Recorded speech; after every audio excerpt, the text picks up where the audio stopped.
সাল্লাল্লাহু আলাইহি ওয়াসাল্লাম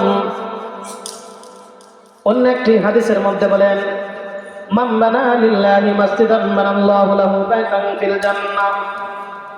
যে ব্যক্তি দুনিয়ার বুকে মসজিদ ঘর নির্মাণ করবে, আল্লাহ রাব্বুল আলামিন তাকে জান্নাতের মধ্যে বালাখানা দান করবে।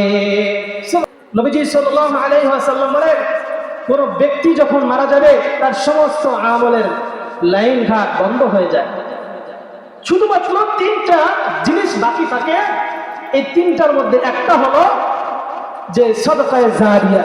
সদকায়ে জারিয়া, আমি দুনিয়াতে এমন একটা দান করে গেলাম যেটা অনেক দিন পর্যন্ত থেকে গেল।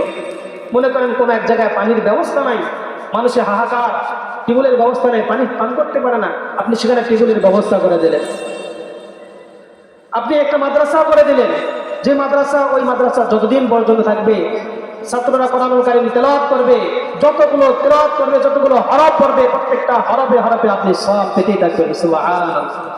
আপনি মসজিদ করে যান, এই মসজিদ যতদিন পর্যন্ত থাকবে, ওই মসজিদে যতদিন পর্যন্ত ইবাদত বন্দেগী হবে, আল্লাহ তাআলা আপনার আমল নামায় ততদিন পর্যন্ত সওয়াব দিতেই থাকবে। সুবহানাল্লাহ। আল্লাহর নবী সাল্লাল্লাহু আলাইহি ওয়াসাল্লাম অন্য একটি হাদিসের মধ্যে বলেন, মান বানা লিল্লাহি মাসজিদান বানাল্লাহু লাহু বাইতান ফিল জান্নাহ।